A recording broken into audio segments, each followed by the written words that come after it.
The next thing we're going to talk about are the 6 best practices, and that has to do with the Keystone slide. Today, we're not going to spend hardly any time talking about products. The reason we asked you to come to this training course is not to tell you about the 47 details of ClearCase and how it works. That's really not our objective. And we have training courses on the products that, go wide and deep. What we do want to spend some time on is talk to you about the process and about the field organization and how the services business work, because that has an impact on our product development efforts.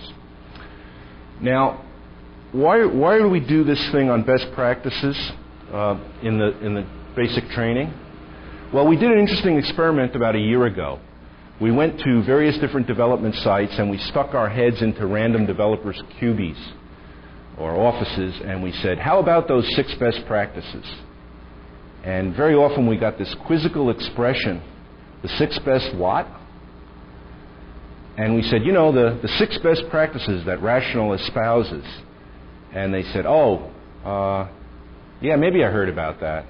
So here we had this very interesting situation. We're trying to educate our customers about how we believe software development should be done, which means intrinsically we should be doing it ourselves that way. And many of our developers had never heard of this. Now this struck us as being somewhat of a bizarre situation.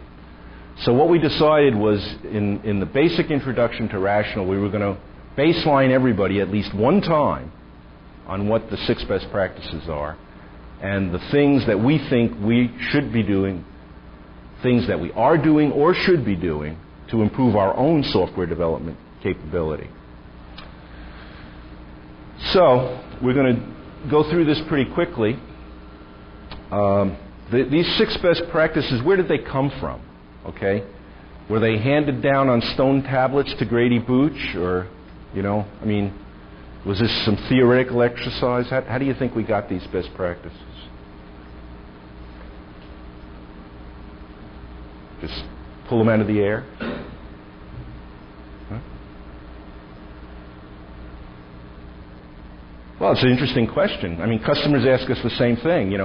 Where do these come from? So there's 2 answers to the question.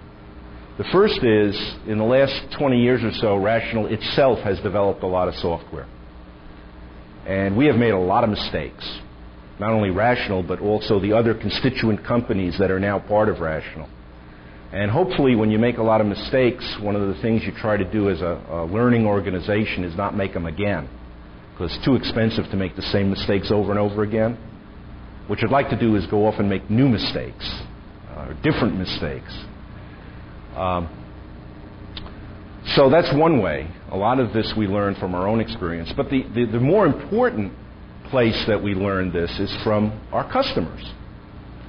Think about all of the customers we've had in the last 20 years all over the world in all kinds of different domains, small projects, medium-sized projects, large projects.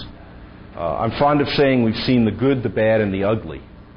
And let me tell you, we've seen a lot of ugly, okay? So what do? You take all this information, you take all the projects that failed miserably, okay? You put those in one bucket and you say, okay, now, is there anything all of these projects did or didn't do that they have in common? And you say, they all did X, and they all failed miserably. Well, maybe we shouldn't do X anymore, right? Maybe that's a bad thing to do. You take all the ones that are successful, you say, okay, is there anything that they did?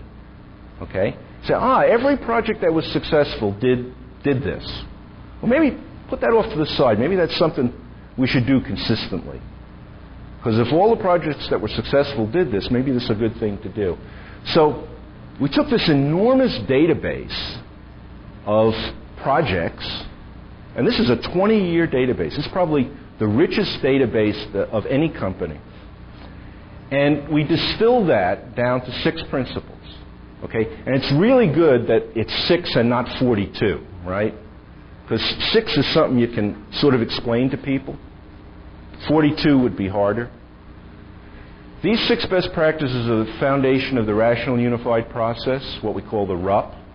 which today we sell as a product. But underneath the RUP are basically these six principles. So I'm going to go through them. I'm going to spend a lot of time on iterative development because I believe that is the key to the whole thing. And then we'll go through the other 5 pretty quickly. But let's talk about iterative development.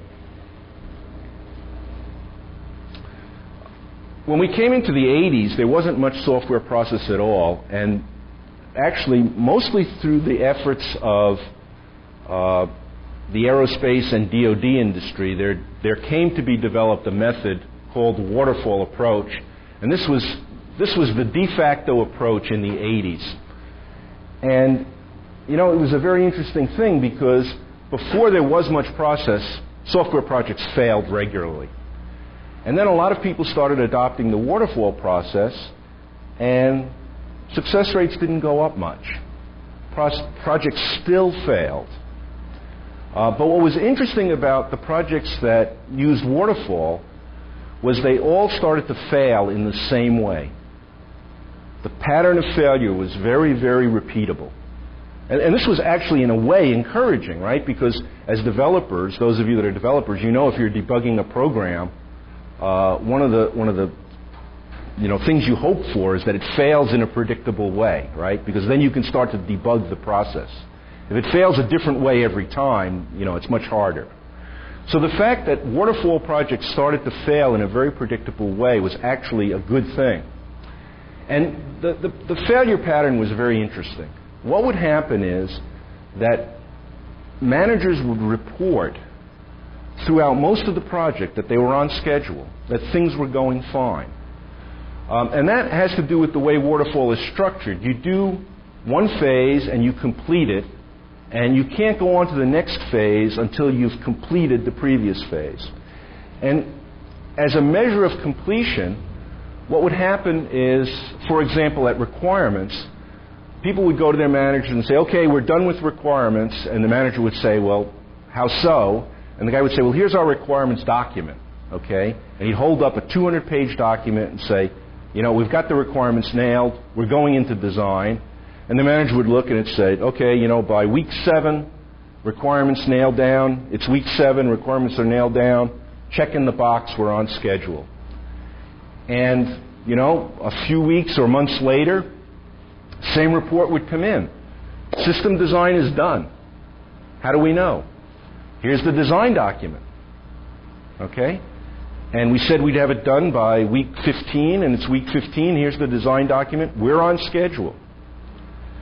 And everything would be just peachy keen until about here. You'd get to about the 80%, sometimes later point in the project, and all of a sudden, someone would say, oh, we got this small problem. Nothing to worry about, a little bump in the road. And then a week later or 2 weeks later, the report would come in. Well, you remember that little problem we told you about? Well, it's maybe not so little. And then a few weeks after that, we have a big problem. Okay? And then it would be, well, we're not so sure we can fix this problem without re-architecting, which means starting all over again. And, this was very, very disturbing because when you're out here at the 80 or 90% point, what does that mean? You've used up 80 or 90% of the time, and you've also used up 80 or 90% of the money. So now you have to go to management and say, well, guys, we have this sort of nasty surprise here. We're 80% of the way done, and we've discovered a fundamental flaw, and, we basically need to do that all over again. And this is what led to a lot of projects being canceled, because you just couldn't start over and, dedicate all that time again or spend all that money again. Now, why was this happening? Okay, what can explain this failure mode? Well, it's actually pretty simple to understand with hindsight, and that is that all of these projects were working on a principle called the Big Bang integration. In other words, after systems design, the work was parceled out to a number of different teams. They all did their implementation, and then late in the project, everything was brought together for systems integration. And it was at that point that people discovered that nothing worked. And it wasn't because the different pieces were built badly. Things failed at the interfaces. Okay? Interfaces hadn't been carefully communicated, and sometimes that could be fixed fairly easily, but sometimes it was a symptom that there wasn't a good underlying architecture. And so at that point, people would say, oh, now I see how we have to do it, but it would require starting all over again. What we were seeing actually is a risk profile that actually was very high until you got to systems integration. And at systems integration, either everything worked and the risk profile dropped off, and then you'd only be a little bit late maybe, or the risk profile would just go through the roof and you'd be in basically no man's land.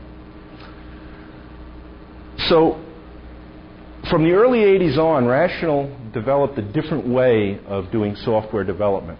And it's a very different concept from waterfall. First of all, it basically acknowledges the fact that to spend a lot of time early on exhaustively defining requirements is a waste of time, because requirements are going to constantly change during the project. So if you spend a lot of time initially getting your requirements down to the gnat's eyelash, you're spending a lot of time up front that's wasted, because you have to do it over. What Rational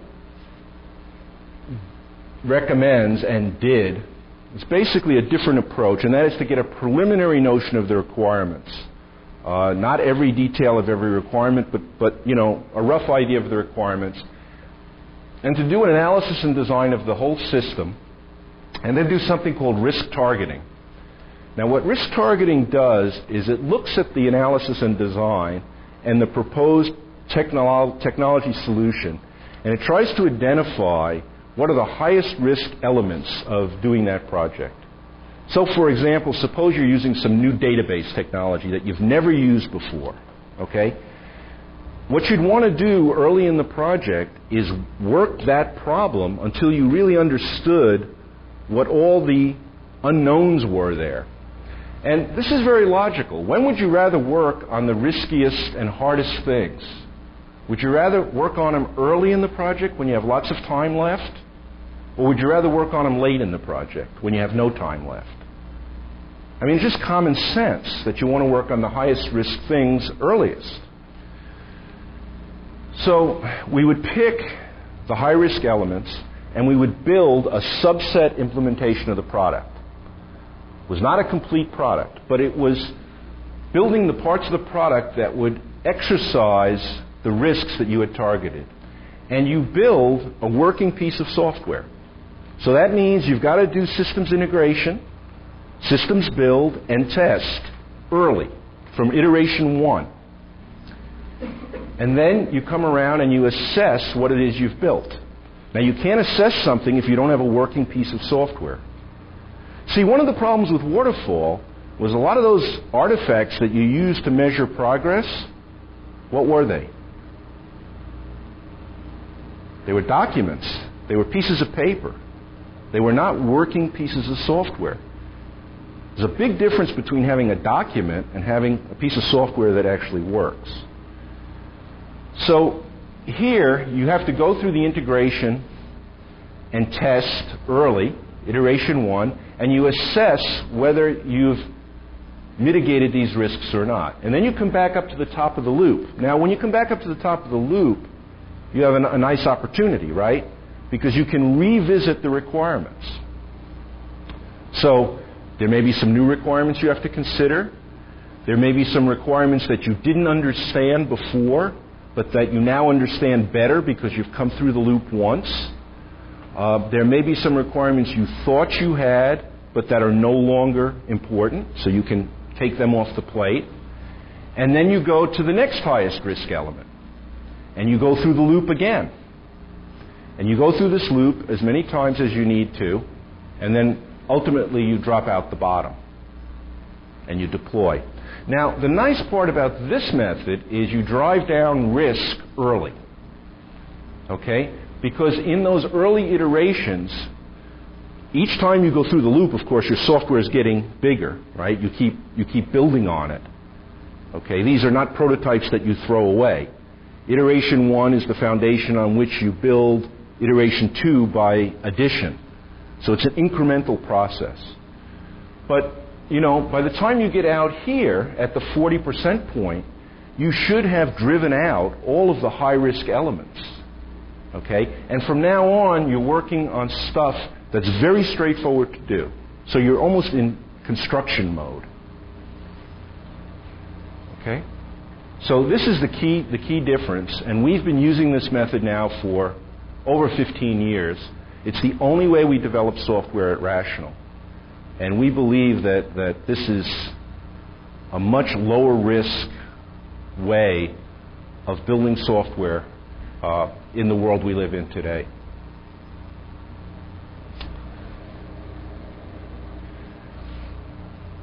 Second of the 6 basic principles is requirements management. And here the key notion is that this old concept that you spend a lot of time at the beginning of the project defining your requirements, and then you freeze them, and you build the product, and you know the requirements are inviolate and untouchable.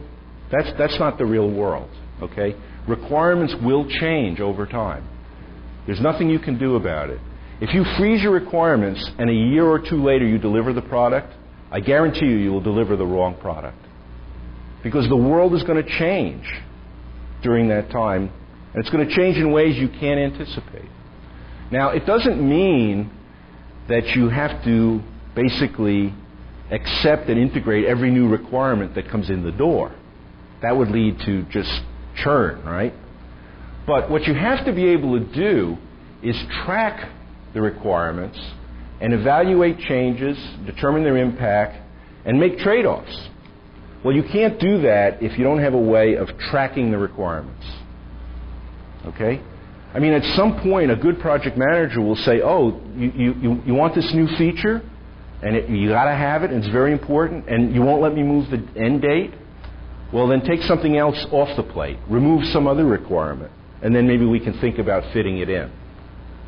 But if you don't have a good way of tracking all of this, it's hopeless, right? Architecture is an interesting subject. When we go into a lot of customers and we talk to them about their architecture, we get a lot of blank stares. A lot of companies don't have an architecture. When you ask them about it, they say, oh, go see the architect. And you go visit the architect, and he sits there and tells you about the architecture, and you say, well, could I see it? Could I touch it? Do you maybe have a picture of it? And that's when you come to this horrible discovery that the architecture is in the architect's head, and no one else in the organization really understands it. Okay? So it's what I call a hidden architecture. Okay? Somebody in the company believes they have one, but they really don't, because everybody working on the project can't access it, share it, use it, understand it. We're going to talk more about making architectures visible on the next couple of slides, but one of the things we discovered is that for the companies that did have an architecture, a lot of them had really a bad architecture, and that came because of their development process. Once again, because of waterfall, they would have software requirements and they would do a functional decomposition. They would have these software functions, and then they would build some sort of data store, and then have everything access the data. And of course, what we've learned in the last 20 years is that these kinds of architectures are extremely brittle. They don't stand up. When you have to come in and do maintenance or modification or add functionality, all of this breaks very quickly because, when this piece of data changes, you don't know who changed it. Was it this guy or was it that guy? And, that's bad enough when you start out. It's worse when you now add 17 new functions and 43 new elements of data. What we recommend to people are to use a component architecture approach where you don't do a functional decomposition, but you build your system in layers. These icons are meant to indicate components and components that have well-defined interfaces. So You're able to have abstraction and information hiding within components and within layers, and the interfaces amongst components and amongst or between the layers actually is also very, very well defined. So using component-based architectures with very clean interfaces is something we strongly recommend as the third best practice. Visual modeling, very, very important. It has to do with the kinds of animals we are. Okay, if we were wolves, okay, we'd be bragging to each other right now about how we can smell something at 50 miles away, because that's what wolves do really well. In human beings, the sense of smell has kind of attenuated over the millennia, but what we're very good at is visual perception. Okay, the human animal, by evolution, has come to be able to integrate lots of information very, very cogently using visual means. Graphs, pictures, diagrams. We're a visual species. Okay? Now there's a subset of our species called programmers who are very good at looking at code. Okay, but that's a subset of the species. More generally, we process information best visually. And that's why visual modeling is so important, because on a project, one of the things you have to communicate to people is what is the structure of this software. And you have to do this from lots of different views and lots of different perspectives. And visually is the best way to do this. If you're trying to show a writer or a tester or even a user what is the structure of this system, okay? It turns out visually is the most efficient and effective way of doing that. There's a couple of aspects of this that are particularly interesting. How many here have used Yahoo Maps? Oh, almost everybody. What is the nicest feature of Yahoo Maps? It's the zoom capability, right? When you want to find out how to get from here to Sacramento, you zoom out and you get the high-level view so you know what freeway you have to take, right? And when you want to find out, once you're close to Sacramento, how to get to your destination, you zoom in and you get the details of the street map of Sacramento. So, think about that for a second. What's interesting is you're hiding and revealing levels of detail as you need them, okay? Because when you just want to figure out how to get to Sacramento, you don't want all that detail about the streets in Sacramento. You just want to know about the freeways. And then once you get close, you don't care about the freeway anymore. You want the street map. Well, that's what a good visual modeling tool lets you do. Okay? It lets you show someone the overall big picture, and then if he says, well, how does that little piece over there work? You can zoom in and explode that part of the diagram and show him the details of that. And that's very, very useful. Another thing that's very helpful here is the UML, Unified Modeling Language. And what that basically is something that has now become an industry standard that Rational promulgated.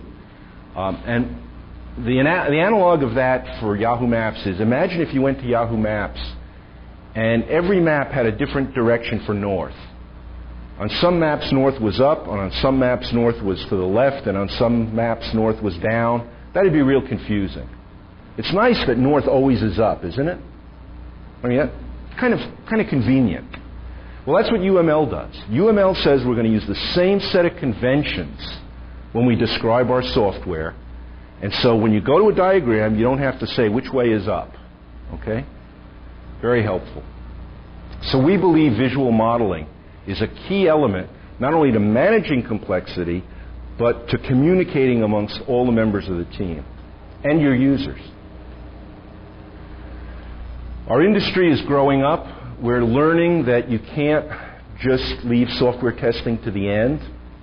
What do you think happens when General Motors has a mistake in their ABS chip on their new Corvette? What happens when the Corvettes have shipped and some product manager comes into his boss and says, "Boss, there's a mistake in the ABS chip." What does Chevrolet have to do? Recall. How many people think recalls are cheap? Okay? Recalls are horrendously expensive. I can guarantee you the day that that product manager has to go into his boss and explain to him that they have to recall every Corvette, and actually Corvette's an easy case because there's not that many of them, but imagine it's every, whatever the mid-size Chevy is. I mean, that's a bad day in that guy's life, okay? Because it's going to cost the company a lot of money. That's what happens when you catch the mistake out here, okay? You've got to catch those mistakes earlier in the process, certainly long before shipment. Otherwise, they become terribly expensive. Now, the other thing that we've learned is you can't leave software testing to the end. Why is that? Well, you've all worked on these projects either as developers or testers. What happens? Developers are always late, right? Fact of life. Does the end date move? Sometimes the end date can't move. So all that time you had left for testing, it gets squeezed, right? The testers have less and less time to do their job. And sometimes you ship the software and it hasn't been adequately tested. And then you're out there. Now, iterative development helps you here, because with iterative development, remember, every time you go through the loop, you do test and assessment. So from the very first iteration, when you have your very first working example of the software, you have some test cases, and you save those. And then the second iteration, your software gets bigger, and your test base gets bigger. And so over time, you keep building the software, it gets bigger, and your tests get bigger. And by testing all the way through, you improve the quality of your software, and you're not left with this problem of testing everything at the end. And as I said, one of the things our industry is learning, or has learned, is that this is actually less expensive to do it this way than to leave testing till the end. I mean, in the old days, managers would say, well, why have testers at the beginning? There's no software for them to test. Okay? We won't hire them until, 80% of the project's done, and then we'll put them to work. Wrong. Wrong idea. That's a very waterfall mentality. You need to be testing your software throughout the iterative process. Lastly, this issue of complexity. We have all these problems at Rational. Every one of them. And we know our customers do too. Okay? The only way to do software development is you have to have lots of teams working in parallel, but without having some way to manage the logistics of all of this change that's going on all the time, it's hopeless. And I guarantee you, folks, this cannot be done with pencil and paper. Okay? This is an area where you need a method of doing this, and you need tool support. Okay? So those are the 6 best practices. We're right on time, 10:20. We're going to take a break now. What we're going to do when we come back from the break, we're going to come back for the break at 10:30. And what we're going to do is show you a company presentation, how we present the company to prospects. Okay?